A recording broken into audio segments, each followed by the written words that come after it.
Je recommence. Ah oui, c'est mieux. Bonsoir à toutes et à tous et bonsoir aux Méziéroises et Méziérois sur Facebook. Le quorum est atteint, nous sommes 26 élus sur 27 et je viens d'apprendre que M. Lassana Adichan a donné pouvoir à Mme Go, c'est bien ça? Donc on devrait le recevoir. C'est bon? Bon, nous l'attendons. Donc nous allons pouvoir commencer ce conseil municipal. Je souhaite tout d'abord la bienvenue à Estelle Rouland, notre nouvelle directrice générale des services, qui a pris ses fonctions au 1er février. Donc c'est son premier conseil municipal. Bienvenue à elle. Je vais demander si Mme Bento veut être secrétaire de séance. Merci Mme Bento.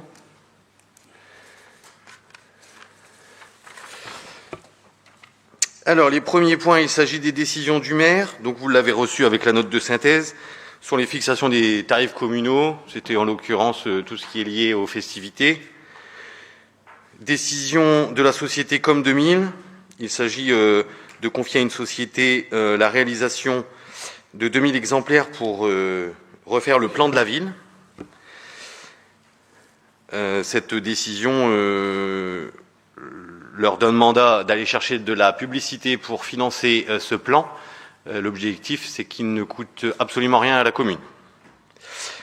Ensuite, les renouvellements aux différentes associations des maires. Ensuite, la décision du 15 février pour entamer les fouilles archéologiques sur le pôle échange multimodal du quartier de gare Épône-Mézières-sur-Seine. Et ensuite, les 3 décisions en ce qui concerne des concessions au cimetière de la commune. En point 2, vous avez toutes et tous reçu l'état annuel des indemnités perçues par les conseillers municipaux 2020.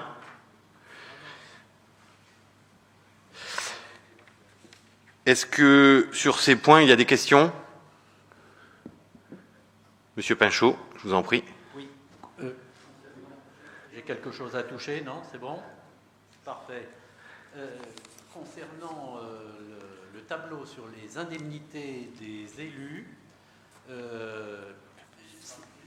on voudrait une précision sur la période. Je crois que l'ancienne équipe, c'est pas la période jusqu'en juin, me semble-t-il. Enfin, on m'en a fait la remarque. Si, c'est la date du versement de la dernière indemnité, donc c'est bien juin, pour l'indemnité de mai, puisqu'on a été officiellement installé le 24 mai, le 25 mai. D'accord. Donc ils l'ont reçu en juin. C'est à partir du 25 mai, vous avez eu les indemnités, vous avez été payé à partir du 25 mai. Vous parlez de nous ou de l'ancienne équipe? Non, c'est parce qu'on a fait tout simplement une comparaison entre les montants. Il semblait qu'il y avait 6 mois d'un côté et 6 mois de l'autre. Et donc, on était un peu surpris que... Janvier, février, mars, avril, mai... Ouais, 6 mois. Oui, que les montants concernant la nouvelle équipe soient supérieurs aux montants de l'ancienne équipe, compte tenu que le nombre de mois était moindre et que vous aviez de vous-même accepté de vous répartir. Ah oui. Ça fait 5 mois et demi pour l'ancienne équipe et 6 mois et demi pour nous. D'accord. Bon, enfin, c'est pas... Oui. C'était un étonnement comme ça, puisque je sais que vous avez réduit l'indemnité du maire pour répartir au sein des conseillers, et que par conséquent, nous avons été surpris que les totaux ne reflètent pas cette réalité. Bon. Oui, parce que voilà, comme je viens de vous dire, c'est 5 mois et demi d'un côté pour l'ancien maire et 6 mois et demi me concernant. Mais en effet, au mois, mes indemnités ont été diminuées, ainsi que celui des adjoints. Tout à fait, oui. Par contre, vous avez oublié de préciser que tous les élus de la majorité touchaient quelque chose puisqu'ils ont une délégation. Donc en fait, l'enveloppe qui était utilisée par l'équipe de Jean-François Fastré, vous utilisez exactement la même enveloppe. Ah, mais Elle est répartie de façon différente, mais en fait, la commune n'a pas fait l'économie d'indemnité. Ah, mais on n'a jamais dit ça. Oui, mais sur le MAG, vous aviez mis que vous aviez baissé les indemnités du maire et des adjoints, mais vous étiez bien gardé de dire que vos élus de la majorité touchaient quelque chose en indemnité. Est-ce faux? Non, non, vous avez baissé la vôtre et celle des adjoints. Donc c'est vrai. Mais l'enveloppe globale reste la même. Par contre, remarquez-vous que nous avons à chaque fois, depuis près d'1 an, le quorum dans sa grande majorité. Oui, oui. Mais Vous voyez la différence? ben, D'accord. Merci de votre remarque. oui, mais l'enveloppe globale, Merci. il n'y a pas eu d'économie faite pour la commune. Mais on n'a jamais écrit ça. C'est sous-entendu. Vous avez surtout pas dit que vous aviez donné une indemnité à tous les élus de la majorité. Nous travaillons sans indemnité. C'est ce que j'ai fait aussi pendant 6 ans. Oui. C'est bien. Comme nous. Par contre, il manque des signatures. Il faudrait le refaire passer. Ensuite, grand 2, les délibérations. Donc, on va pouvoir commencer ce conseil. Je laisse la parole à Madame Bento pour faire approuver le procès-verbal de la séance du 25 janvier 2021.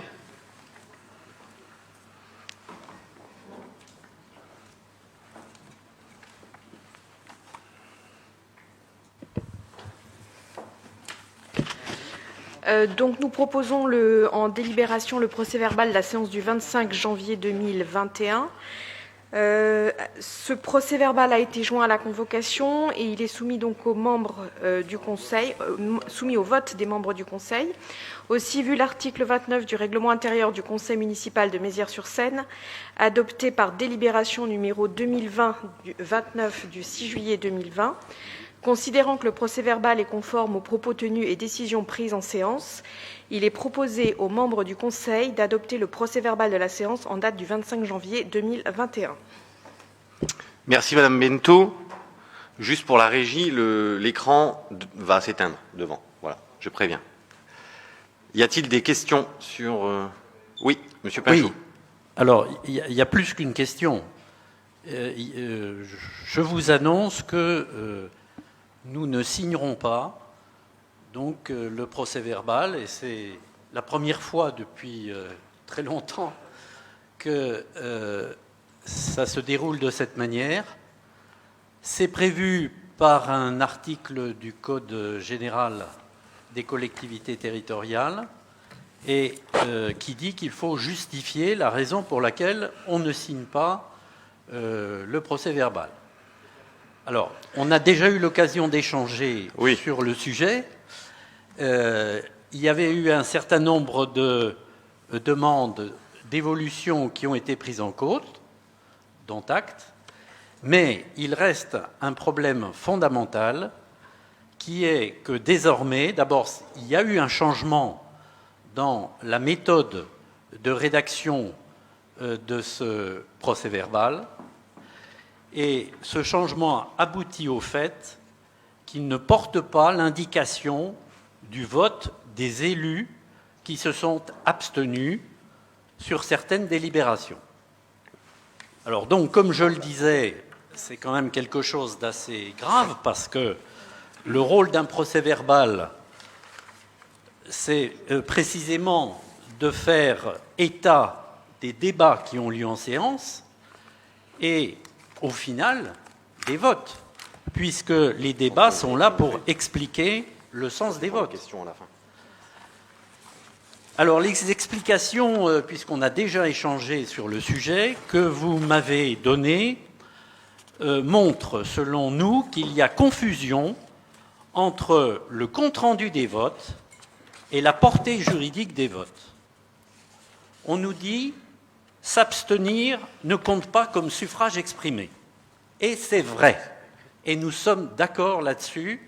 Il n'y a pas de débat sur cette question. C'est l'article L 2121-20 du CGCT. Donc, c'est tout à fait vrai que s'abstenir ne compte pas comme un suffrage exprimé. Par contre, si c'est vrai en arithmétique, pour l'adoption finale des délibérations, c'est faux en termes d'information du public. On ne doit pas cacher qu'il y a eu des abstentions derrière une simple annonce d'unanimité. D'ailleurs, je souhaiterais que dans le compte-rendu, on ne mette pas délibération adoptée à l'unanimité, mais qu'on mette délibération adoptée à l'unanimité des suffrages exprimés. Parce que ça n'est pas à l'unanimité des votes, c'est à l'unanimité de quoi? À l'unanimité des suffrages exprimés. Bon. Donc ça, c'est une première précision, et je souhaiterais, moi ça ne me dérange pas qu'on mette délibération adoptée à l'unanimité, à condition qu'on mette derrière des suffrages exprimés. Et puis, il y a aussi un gros problème, c'est que cette manière de présenter les choses est contraire aux prescriptions de l'article L2121-21, cette fois-ci, du Code général des collectivités territoriales, toujours, qui dit la chose suivante. Le registre des délibérations comporte le nom des votants et l'indication du sens de leur vote.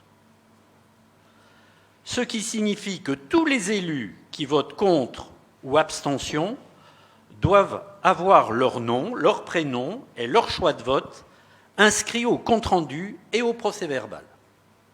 Donc, pour l'instant, si nous maintenons cette nouvelle formule qui, encore une fois, est en rupture totale avec, y compris, les comptes rendus qui ont été faits par votre mandature jusqu'en janvier, si l'on continue, nous sommes en contradiction avec cet article.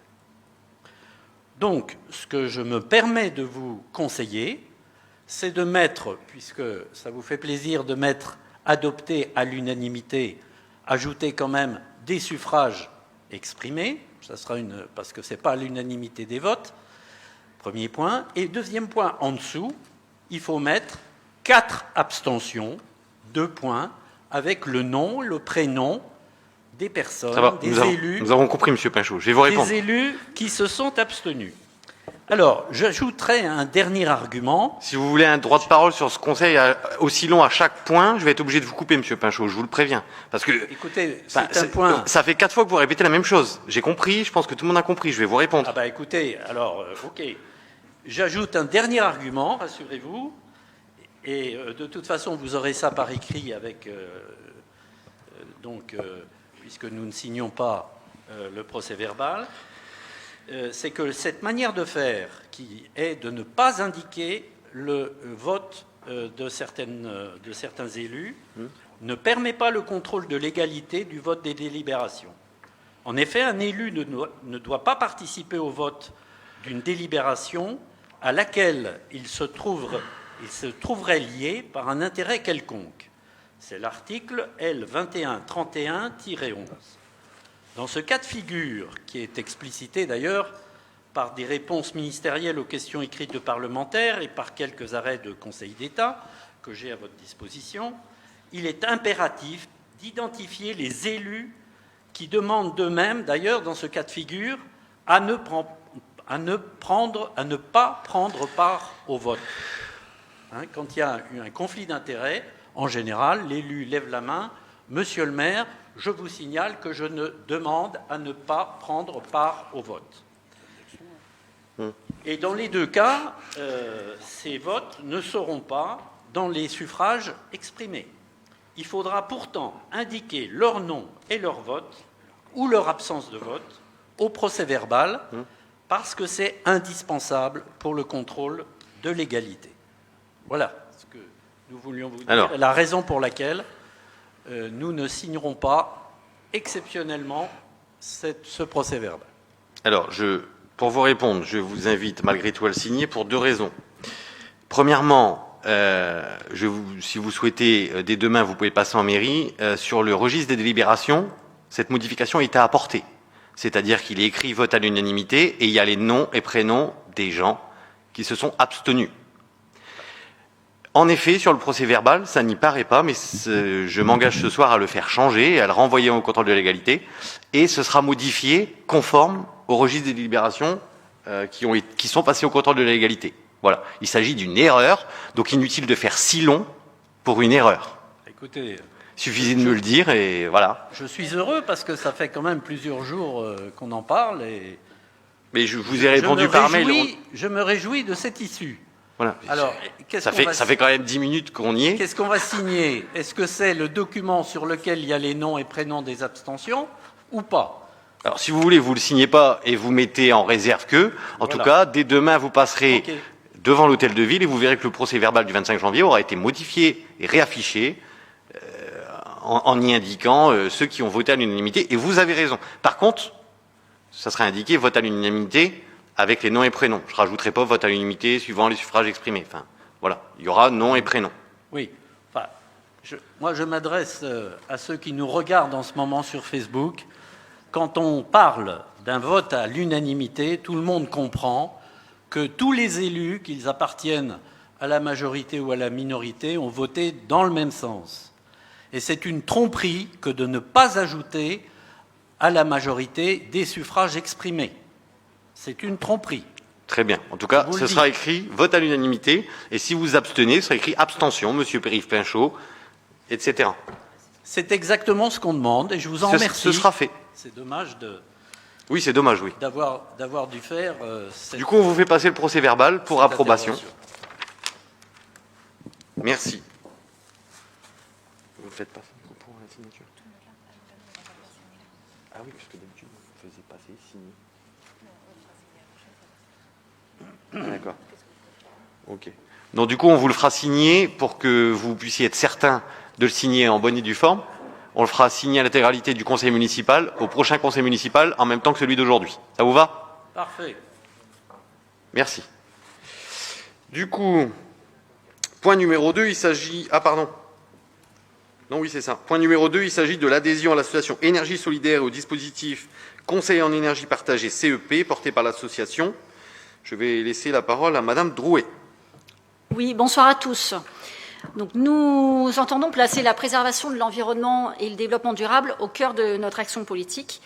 Et c'est dans ce cadre qu'une démarche de partenariat est envisagée avec l'association Énergie Solidaire. Donc, Énergie Solidaire, c'est une association loi 1901 qui est engagée dans la lutte contre les dérèglements climatiques et la précarité énergétique. Elle a été fondée en 1998 sur des principes de solidarité. L'association a tout d'abord réalisé l'électrification solaire de dispensaires et de collèges au Burkina Faso. Et à partir de 2002, son champ d'action s'est étendu à la promotion de la maîtrise de l'énergie dans le nord des Yvelines, par l'animation d'un espace conseil pour les particuliers et en partenariat avec les collectivités locales. Donc, ce réseau de spécialistes sensibilise et conseille gratuitement et de façon totalement indépendante les particuliers, les collectivités et les entreprises sur la maîtrise de l'énergie et les énergies renouvelables. L'association anime également une matériothèque au sein de l'agence Éco-Construction, que vous pouvez aller visiter, qui se trouve à Carrières-sous-Poissy. Et elle mène des programmes de lutte contre la précarité énergétique, notamment avec des chantiers solidaires, par exemple. Elle travaille aussi contre le surendettement, avec le point conseil budget, et elle accompagne donc les collectivités sur la maîtrise de leur énergie. C'est le conseil en énergie partagée, le CEP. Donc nous souhaitons que la municipalité adhère à ce dispositif afin de bénéficier d'un accompagnement spécialisé pour améliorer les travaux qui seront nécessaires sur les bâtiments communaux, avec pour objectif la diminution des consommations, des dépenses énergétiques, des émissions de gaz à effet de serre et autant que possible le développement des énergies renouvelables pour ces infrastructures. Donc, comme précisé dans la convention que vous avez eue à votre convocation, la convention proposée au dispositif CEP implique une adhésion de la commune auprès d'Énergie Solidaire pour un montant annuel de 5 000 € sur une durée de 3 ans. La commune pourra demander une subvention de 2 000 € au syndicat d'énergie des Yvelines, le SEY, au titre de cette adhésion. Considérant le principe de mutabilité du service public permettant l'adaptation constante du service aux nécessités de l'intérêt général et aux circonstances nouvelles, considérant le souhait de la municipalité de renforcer l'efficience, l'efficacité et la viabilité des politiques publiques menées, il est proposé ce soir aux membres du Conseil d'adhérer à l'association Énergie Solidaire et d'autoriser Monsieur le maire à signer la convention d'adhésion au dispositif de conseil en énergie partagée. Merci Madame Drouet. Y a-t-il des questions? Oui. Juste une question. J'ai cru comprendre, mais est-ce que j'ai bien compris, que cette association pouvait également être sollicitée par des habitants de Mézières-sur-Seine? Exactement. Bon, très bien. C'est une bonne chose. Merci. D'autres questions? D'accord. Qui est contre? Qui s'abstient? Merci. Vote à l'unanimité. Ensuite, nous devons procéder au gros point de ce soir, qui est le débat d'orientation budgétaire. Vous avez tous reçu le rapport d'orientation budgétaire et ce soir, nous vous en avons prévu une synthèse, comme promis aussi aux habitants, de manière à synthétiser les documents pour qu'ils soient davantage compréhensibles de tous. Donc je vais laisser la parole à Monsieur Chevillat, qui va nous présenter ce rapport. Bonsoir. Bonsoir. Tout d'abord, je vous rappelle que ce rapport d'orientation budgétaire est une obligation, donc pour les communes de 3500 habitants, au-dessus de 3500 habitants. Comme le disait Monsieur le maire tout à l'heure, vous avez reçu chacun ce compte-rendu. Aujourd'hui, on ne va pas le regarder dans le détail, mais on en a fait une synthèse.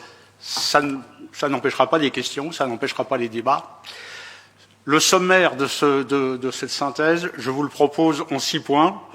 Reprendre le contexte national, l'état des lieux financiers de la commune. Le point 3, les orientations budgétaires pour l'année 2021. En point 4, les engagements pluriannuels envisagés. En point 5, la gestion et la structure de la dette. Et en 6, l'évolution prévisionnelle du budget. Voilà les 6 points qu'on va aborder dans ce débat d'orientation budgétaire. Le contexte, on va commencer par le point 1, qui est le contexte national. Le contexte national, l'année 2021, comme vous le savez tous, est évidemment celui de la crise que traverse le pays. Crise sanitaire avec des répercussions économiques encore inévaluées, mais il faut le prendre en considération. Aucun des éléments structurants de la refonte de la fiscalité locale n'est remis en cause par la crise sanitaire. La base des taxes d'habitation de la TFPB, taxe foncière sur les propriétés bâties, ne seront pas affectées en 2020. Le montant total de la dotation globale de fonctionnement, la DGF, reste au même niveau que l'année précédente, donc 26,8 milliards. On verra un peu plus tard que Mézières en DGF a perdu beaucoup, mais c'est un système qui est ainsi. On verra après. Alors, l'état des lieux financiers de la commune. Donc le contexte local en 2020 a été marqué également par la crise de la Covid et par le confinement, ce qui a fortement ralenti l'activité des services communaux. Vous l'avez vu, hein, on a été obligé de prendre des mesures qui faisaient que les services communaux ont été ralentis. Le surcoût de la crise. Donc il y a un surcoût. Le surcoût, on peut le deviner, hein, sur les masques, les gels hydroalcooliques, les nettoyages plus fréquents, etc. Bon, ça a été en contrebalancé par des coûts évités. Les coûts évités, c'est des coûts parce qu'on n'a pas pu faire certaines manifestations, entre autres, et il y a encore plein d'autres exemples, ce qui fait que, plus-moins, aujourd'hui, en fin de compte, on peut dire que la crise nous a coûté 10 000 euros. Enfin, sur le plan comptable, l'année 2021 se trouve sur le déploiement d'une nouvelle nomenclature comptable. Oui, alors, on fait un petit break là-dessus. On va changer, comme on l'a déjà dit plusieurs fois, de nomenclature comptable, ce qui est fait au 1er janvier, à Mézières, mais pas dans les communes qui sont autour de nous. Alors pourquoi? Simplement, c'est qu'on a voulu... on s'est parti volontaire pour expérimenter le M57. L'obligation qu'on va avoir sur un autre conseil municipal, c'est d'obtenir un règlement budgétaire et financier. Le fait de rentrer dans la M57 nous oblige à passer par ce règlement budgétaire et financier avant le vote du budget. Donc au prochain conseil municipal, on vous proposera le règlement budgétaire et financier. Le compte administratif. Le compte administratif provisoire fait apparaître un résultat de l'exercice 2020 en fonctionnement d'environ 473 kg € et un résultat net et un résultat cumulé de 961 kg €. En section d'investissement, l'exercice se clôture par un excédent prévisionnel, on dit bien prévisionnel, de 491 kg €. Bien que ce résultat soit insuffisant pour combler le déficit de 2019, les restes à réaliser avec un net de 243 kg € permettront de dégager un résultat positif de clôture de 113 kg €. Le budget communal 2020 devrait donc se clôturer sur un résultat cumulé très positif de près d'1 million d'euros. Merci aux gestionnaires des mandats précédents. On donnera la parole après la présentation du rapport, M. Pinchot, si vous le voulez bien.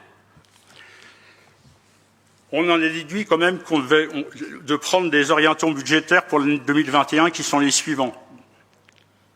Ce qu'on voudrait, c'est contenir la pression fiscale sur les ménages,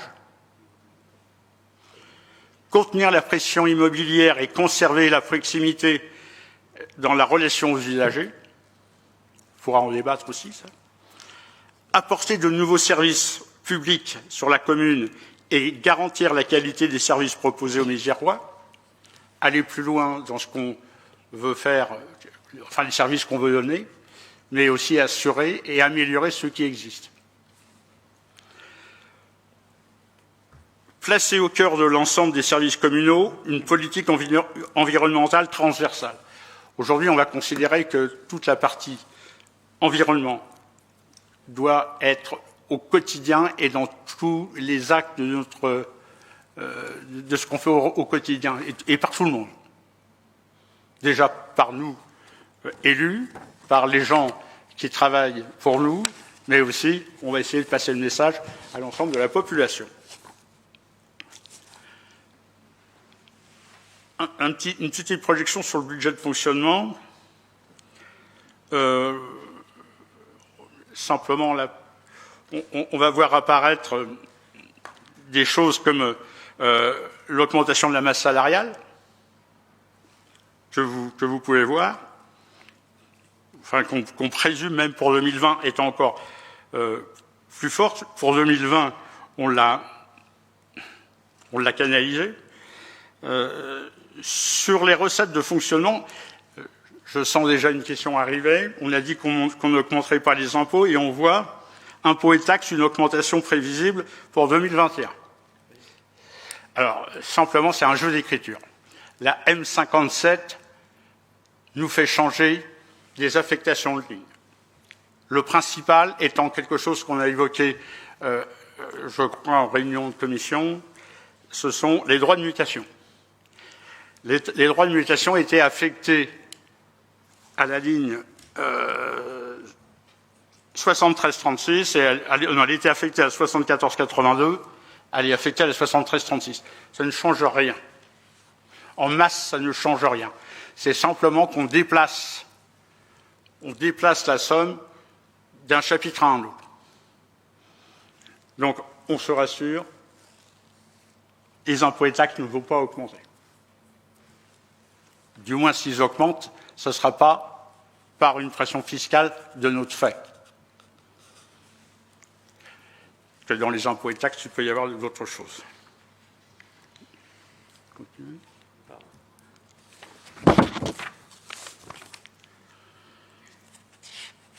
Je pense que les petits ratios parlent d'eux-mêmes. Hein. Donc la répartition prévisionnelle des dépenses d'investissement, on sait bien que la grande partie acquisition foncière et immobilière, mais on aura l'occasion d'en parler. Les emprunts, il faut bien aussi les rembourser. On a prévu quelques dépenses imprévues à la hauteur de 2%, et puis après différentes opérations qui feront l'objet de ce qu'on va voir dans notre budget.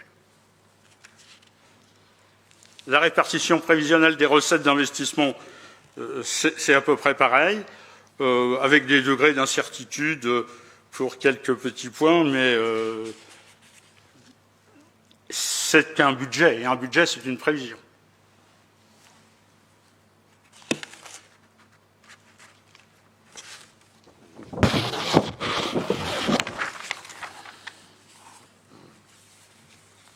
Alors, on évoquait tout à l'heure le M57. Le M57 va nous obliger à faire un plan pluriannuel d'investissement.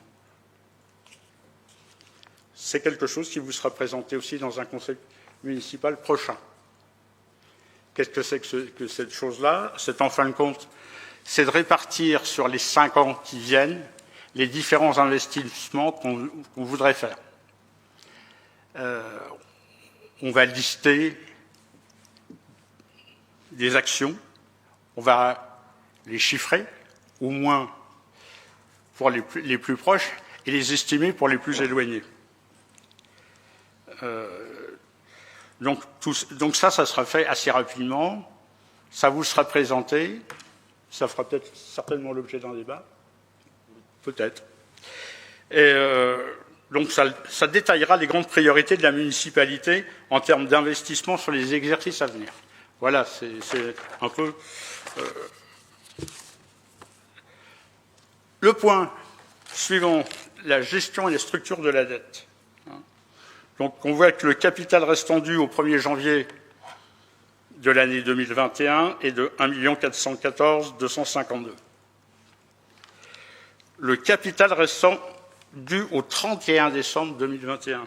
Donc, dans l'année, le capital restant dû va baisser à 1 290 000. On part de 1,4 million, on va arriver à 1 290 000. Ça, c'est la dette globale. Le capital à payer. Donc, le capital à payer, on le prend dans l'investissement, hein, on ne compte pas dans le fonctionnement. 123 284 euros. Intérêt à payer, donc il y a là, hein, je rappelle, le capital et les intérêts. Le capital, on le prend dans la section investissement, et la dette, on la prend sur le fonctionnement. Et sur le fonctionnement, l'intérêt à payer, c'est 62 645. Dernier point, un petit tableau où on vous a mis sur la partie gauche la définition de l'épargne brute et la définition de l'épargne nette.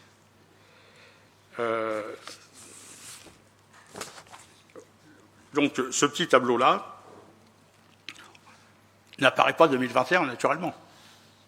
On ne peut pas connaître la capacité d'autofinancement en 2021, puisqu'on ne connaît pas la totalité des recettes, par définition. On ne connaît pas la totalité des recettes parce que dans les recettes, il y a les subventions. Par exemple. C'est un exemple.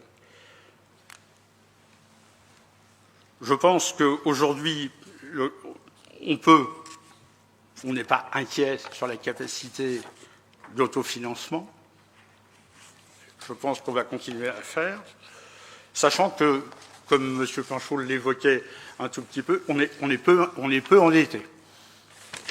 On est peu endetté et très peu endetté, puisqu'en fin de compte, ce que j'ai oublié de dire tout à l'heure, c'est que l'endettement, c'est 344 € par habitant, alors que dans la moyenne, dans la strate, ce qu'on appelle, hein, les communes dans avec la même population, c'est 734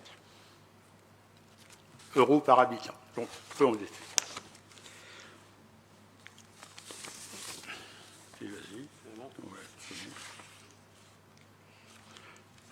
Voilà un peu ce que je voulais dire d'une façon rapide, mais qui n'est qu'un complément, voire une synthèse du document que vous avez tous reçu. Bien, merci Monsieur Chevillat. Place au débat. Je vous écoute. Oui, monsieur Pinchot. Merci. Alors, je vais commencer par le tableau qui est à la fin de la note, là, et nous sommes en train de faire des prévisions budgétaires. Et j'avoue que, bon, j'ai écouté votre explication, mais j'avoue que j'ai été surpris de ne pas voir de colonne 2021, parce que c'est le sujet, en quelque sorte. Hein. Nous sommes en train de discuter du budget 2021. Non, alors, on a une colonne 2019. On ne discute pas du budget. Ah bon? C'est pas le budget. Dans un débat d'orientation budgétaire, on ne discute pas du budget. Est-ce que je vous ai présenté le budget? Oui.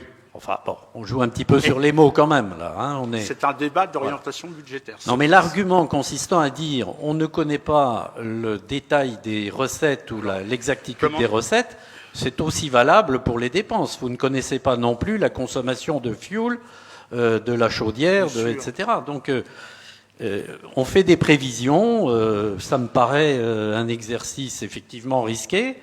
Mais c'est un exercice auquel se livrent toutes les entreprises, toutes les organisations. Et... Pour y répondre de façon brève et rapide, puisque j'aime l'efficacité, je vous invite à regarder les différents débats d'orientation budgétaire que vous avez vous-même fait en tant que très bon financier. Jamais vous avez émis de prévision sur l'année qui allait suivre. Regardez, par exemple, celui de l'année dernière. Voilà, c'est répondu.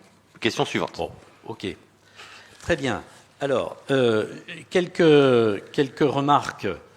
Vous nous dites quelque part que le fil conducteur, hein, puisqu'on vote les orientations budgétaires, oui. Là, ou est-ce qu'on vote le fait qu'il y a un débat, comme on faisait On vote le fait qu'il y a un débat. Donc, le fait qu'il y a un débat, d'accord, ok. C'est donc, le dernier slide qui était c'est quand même mieux parce que là, je vois, il y a une phrase qui dit « Le fil conducteur des orientations budgétaires, c'est le programme électoral ». Donc je me demandais si vous alliez nous demander de voter pour votre programme électoral. Bon, on aurait fait un effort, mais enfin, voilà. Premier point. Deuxième point, je note qu'il n'y a rien sur la synergie intercommunale avec la commune mitoyenne d'Épône et la mise en commun de services, le partage d'activités. Bon, à part le ciré qui est évoqué et qui inclut la falaise. Mais je dis au passage d'ailleurs que si les réserves du ciré ont été utilisées, c'est parce que le ciré, c'est pas une banque. Hein. Donc il n'a pas vocation, ce syndicat intercommunal, à accumuler des réserves. Et ces réserves, nous les avons, dans la précédente mandature, restituées aux habitants en n'augmentant pas leurs impôts et en étant en surveillant de très près les dépenses, parce que le rôle du ciré, c'est de payer chaque année les services qu'il propose à ses membres. Point la ligne. Donc ça, c'était pour la petite critique qui est dans le rapport concernant la gestion par la précédente équipe des réserves du ciré. Je ne vois rien non plus en ce qui concerne les prévisions de dépenses de fonctionnement, et pourtant c'est un poste important sur l'évolution des dépenses partagées de la police pluricommunale et sur l'élargissement de ses missions, de ses effectifs et de ses plages horaires, qui est souhaité, je crois, par beaucoup de Méziérois, hein, pour la sécurité de tous. Donc, ça me semble un point sur lequel, dans cet exercice, on pourrait évoquer ce qu'on a l'intention de faire. Parce que je rappelle qu'à l'époque où nous avons mis en place la police pluricommunale, il y avait des oppositions, il y avait des personnes, des élus qui étaient contre, par principe, la police communale. Ensuite, vous avez eu raison de rappeler que l'endettement moyen est vraiment, c'est une performance que nous avons réalisée et qui permet de préserver le futur. Alors, j'ai vu également qu'il y avait une remarque sur le remboursement, sur le montant de la dette, et qui n'aurait pas été renégocié, les intérêts n'auraient pas été renégociés. Et donc, l'explication, elle tient, on la comprend tout de suite, quand vous évoquez les chiffres que vous avez évoqués. Puisque sur les 4 emprunts en question, il y en a 2 qui ont des échéances très proches. Je crois même qu'il y en a un, c'est 2021. L'autre, ça doit être 2027. Bon, les autres, c'est un peu plus tard, c'est vrai. Mais si vous regardez la structure, justement, du remboursement de la dette, et vous l'avez présenté, où le remboursement du montant de capital est plus du double des intérêts, c'est-à-dire que les intérêts représentent quand même maintenant peu de choses par rapport au capital. Si on était en début de remboursement, ce serait exactement l'inverse. On rembourserait beaucoup d'intérêts et très peu de capital. Là, c'est intéressant quand on est en début de renégocier un emprunt. Mais quand on arrive à une situation où on a 62 000 euros d'intérêts annuels de remboursement, on peut peut-être, en renégociant les 2 derniers emprunts qui restent négociables, faire quelques économies, mais je vous assure, ne vous attendez pas à des miracles. C'est pas avec ça que la mairie ou que la commune va combler des déficits. Hein. Ça va être pas grand-chose. Alors nous, notre inquiétude, c'est sur l'évolution de la capacité de financement, parce que cette capacité de financement, donc nous l'avons, et vous l'avez souligné, vous l'avez reconnu vous-même, nous l'avons maintenue, et je crois que l'intérêt de ce document, j'espère que tous les Méziérois vont s'en rendre compte, c'est que la bonne situation financière actuelle de la commune, elle résulte de la bonne gestion de l'équipe de la mandature précédente. Ça apparaît de manière éclatante dans les chiffres de 2019 et de 2020, que vous avez eu la gentillesse de rappeler. Je note d'ailleurs qu'il n'y a pas eu d'audit financier de début de mandat, ce qui est pourtant, dans certains cas, une coutume quand une nouvelle équipe prend les rênes pour s'assurer qu'il n'y a pas de mauvaise surprise. Là, je vois que la confiance est totale et que vous avez une situation financière qui vous convenait. Et je voudrais donc rappeler que ce sont ces excédents et ce très faible endettement qui permettent à la nouvelle équipe de proposer un programme d'investissement sans recourir jusqu'à présent à l'emprunt. Mais dans les propositions qui sont faites, je n'ai pas vu de piste sérieuse d'économie de gestion qui soit annoncée, et on peut avoir des craintes sur l'évolution de la marge d'autofinancement dans les années à venir. Voilà quel est notre sentiment. Peut-être que mes collègues ont d'autres choses à ajouter, non ? Oui, les dépenses de fonctionnement ont augmenté de 10% par rapport au budget primitif de 2020. Mais ce qui m'ennuie un peu, c'est que ces augmentations sont compensées par le compte 022 dépenses imprévues, sur lequel on enlève 130 000 euros. Donc ça, c'était vraiment un poste pour des dépenses, comme ils sont indiqués, imprévues. Mettons une chaudière qui rendait l'âme, mais pas du tout pour compenser des dépenses de fonctionnement.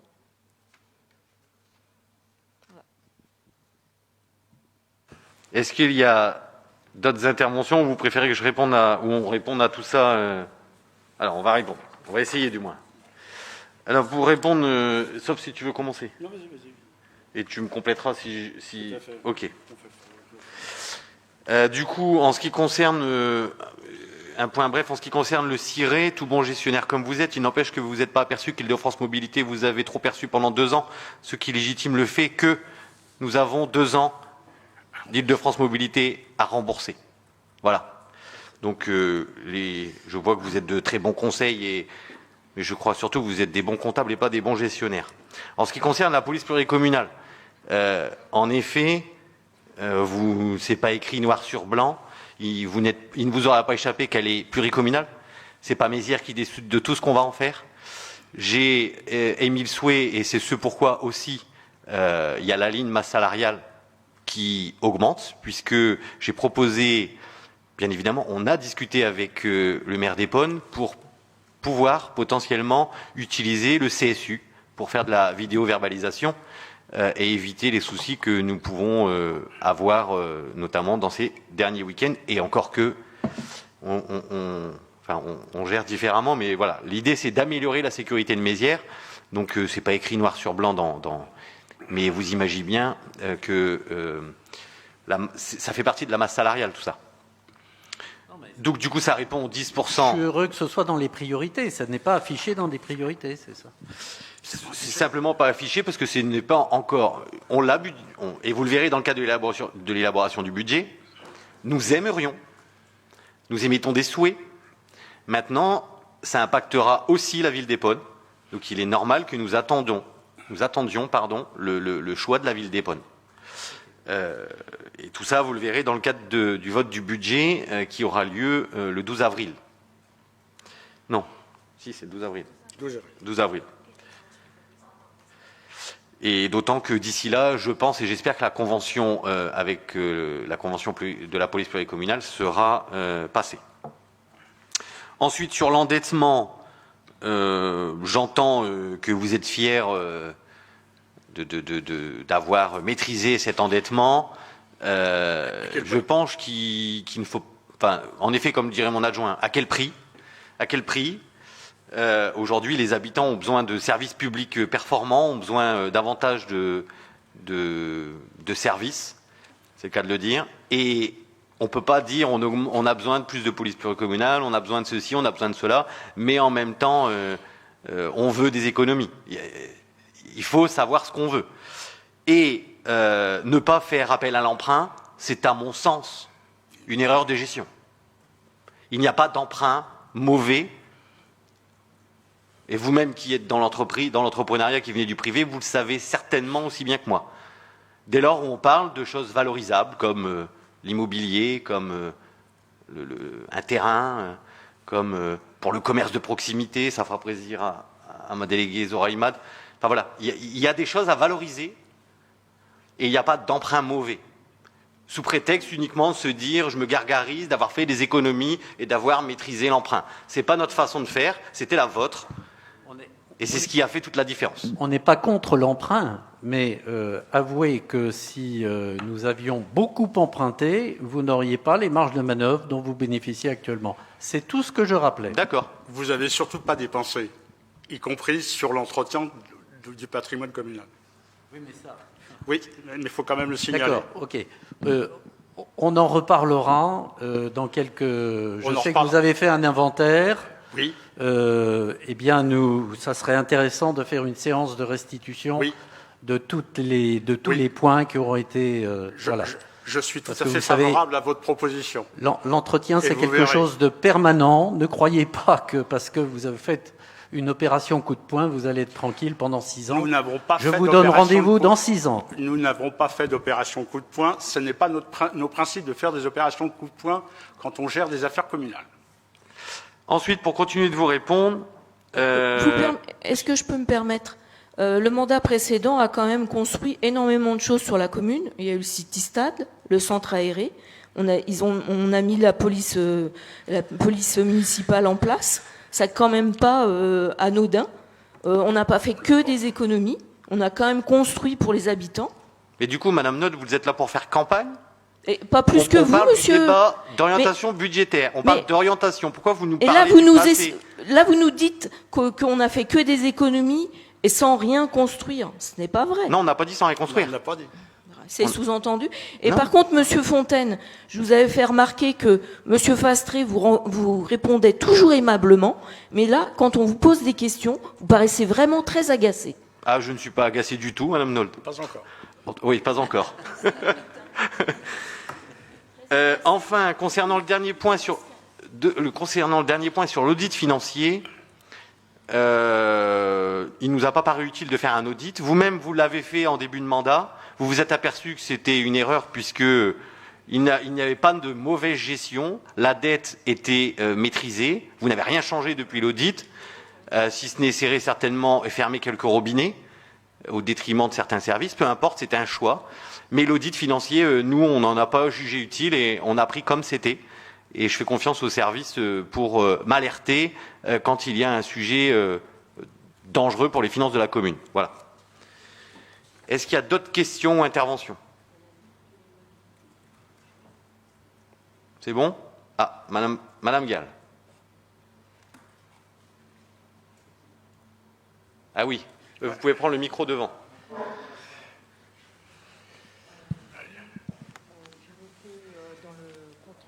Enfin, plus fort. Mais non.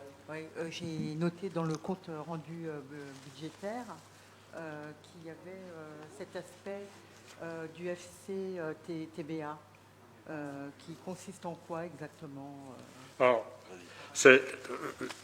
en fin de compte, le FCTVA que vous venez d'évoquer, c'est le fonds de compensation de la TVA. Simplement, on ne va pas faire un cours d'économie ici, mais rapide, je vais essayer d'être synthétique. Lorsque, en section d'investissement, on fait des travaux, nous payons la TVA. Il y a un système qui fait qu'on peut récupérer la quasi-totalité de ces TVA. Ça s'appelle le fonds de compensation de la TVA. Voilà. On paye la TVA et on la récupère après. Pratiquement à 100%, mais pas tout à fait à 100%. Très bien, merci. Je t'en prie. Merci. Y a-t-il d'autres interventions pour ce débat? Bien. Eh bien, considérant les avis émis par les conseillers municipaux, il est soumis au vote des membres du Conseil l'adoption des orientations budgétaires 2021 telles que définies dans le rapport d'orientation budgétaire en tenant compte des éventuelles modifications demandées en séance. Qui est contre? Qui s'abstient? Merci. Vote à l'unanimité. Cette fois, vraie unanimité. Je le dis, il y a des gens qui nous regardent, vous avez vu? Je le dis. Voilà. Merci. Alors, point numéro 4.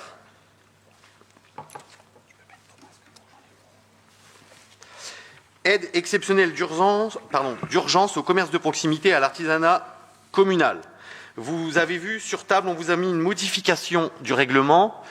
Le département nous a alertés sur le fait qu'ils avaient potentiellement beaucoup de demandes suite à ce dispositif et qu'ils allaient peut-être devoir écrêter et ils ne savaient pas comment. Donc, comme nous avions promis en commission finances qu'il n'y aurait pas d'impact pour la commune de Mézières, nous avons ajouté dans les modalités financières en rouge, comme vous avez pu le constater, le montant de la subvention versée aux commerçants pourrait être écrété en fonction et à proportion du financement accordé par le département à la commune pour mettre en place le présent dispositif d'aide communale de soutien aux commerçants et artisans à faire face à leurs échéances immobilières. C'est important de le savoir et c'est pour ça qu'on a mis cette modification sur table. Donc la fermeture administrative des commerces pour cause de confinement ainsi que les mesures de couvre-feu fragilisent les établissements les plus vulnérables de notre tissu économique local. Face à cette situation qui met en péril l'attractivité de notre village, la municipalité entend soutenir ces commerces et artisans en leur accordant une aide financière exceptionnelle pour faire face à leurs échéances immobilières. Pour ce faire, la municipalité envisage de s'adosser aux conditions définies dans le dispositif d'aide d'urgence qui s'appelle « Soutien au commerce et à l'artisanat par le bloc communal », deuxième phase, en cours d'élaboration par le conseil départemental. Ainsi, il est soumis au conseil municipal pour approbation le règlement communal d'aide d'urgence au profit des commerces et artisans méziérois. Une fois ce règlement adopté, les commerces et artisans concernés disposeront d'un délai jusqu'au 17 mars pour déposer leur demande en mairie pour attribution des aides par le conseil municipal lors de sa réunion prévue le 29 mars prochain. Il sera par la même occasion proposé au conseil municipal de solliciter le département pour obtenir un financement au titre des aides ainsi allouées. Aussi, considérant que les mesures nationales et préfectorales de fermeture administrative des commerces et artisans ainsi que les couvre-feux depuis le mois d'octobre 2020 mettent en péril la survie du tissu économique local, considérant que la commune entend apporter son aide financière à ces commerces et artisans afin de faire face à leur échéance immobilière, il est proposé aux membres du Conseil d'adopter le règlement communal de l'aide exceptionnelle d'urgence au commerce et à l'artisanat communal pour surmonter la crise sanitaire pour la période du 1er octobre 2020 au 28 février 2021. Y a-t-il des questions? Non? Parfait. Qui est contre? Qui s'abstient? Merci. Vote à l'unanimité.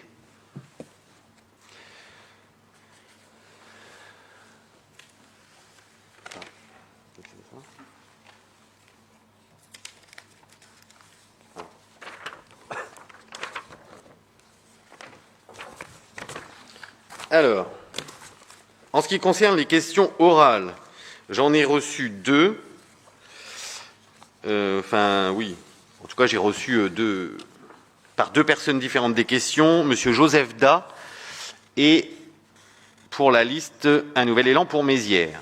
Monsieur Pinchot, je vous invite, si vous le voulez bien, à lire votre question orale. Sauf si vous voulez que je la lise. Mais allez-y. Avec votre permission, Nelly... Allez-y, Madame Go. La lire.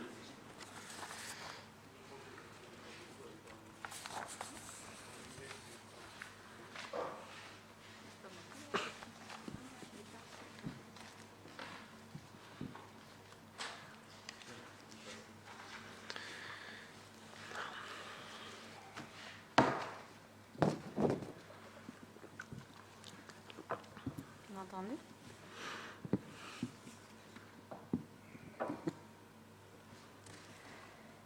Alors, après la coupe des arbres de la rue Fricoté, dans le but, paraît-il, de préserver les trottoirs, les 4 arbres qui se trouvaient rue de la Vallée entre la rue de Chauffour et le cimetière ont été rasés il y a environ 1 mois, ainsi que ceux qui se trouvaient à l'angle de la rue du Fourneau et du chemin de l'Épine, dont un arbre assez important.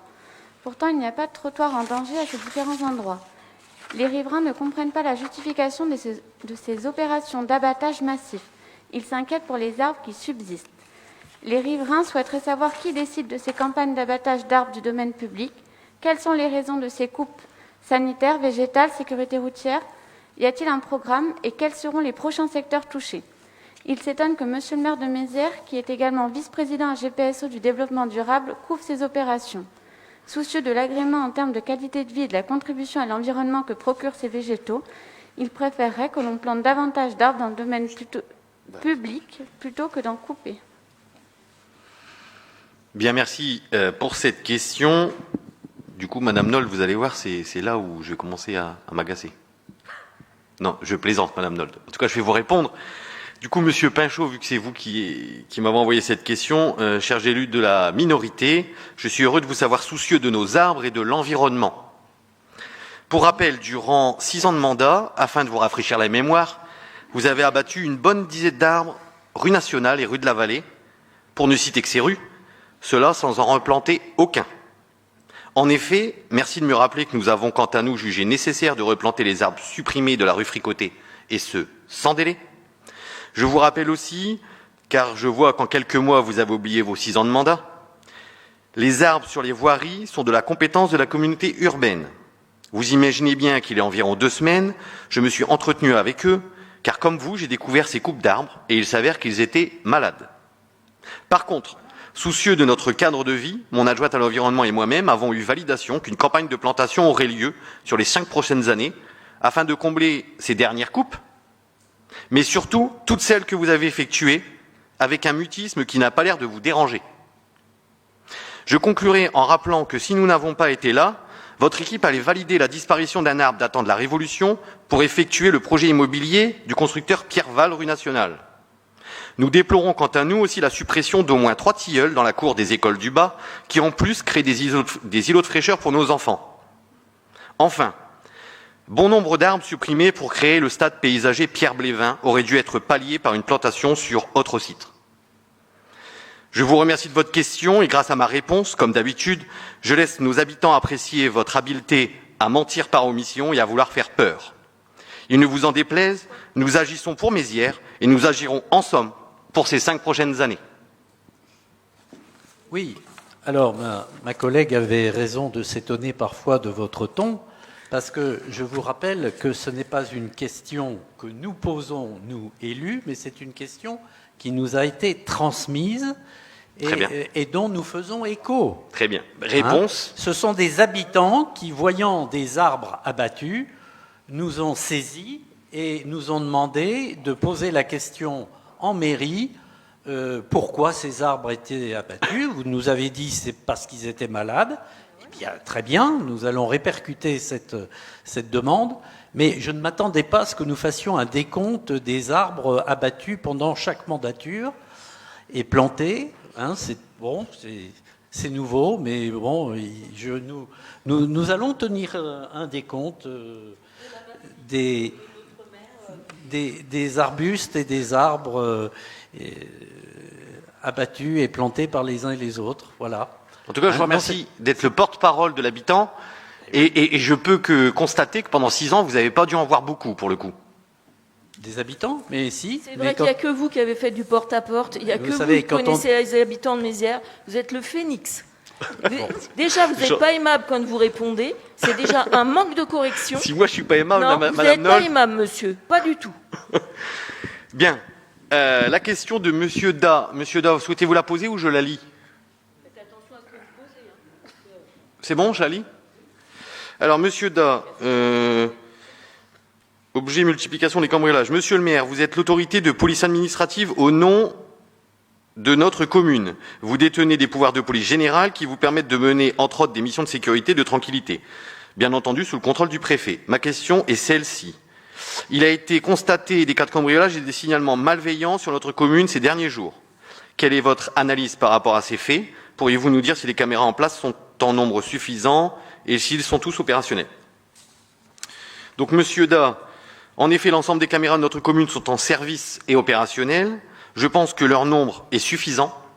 Il nous faudra par ailleurs anticiper quant à la ZAC des Fontaines et le prochain quartier de gare. Je l'ai déjà proposé à notre adjoint aux finances qui travaille dessus. Cela devra être mis dans notre plan pluricommunal d'investissement dont il a parlé tout à l'heure.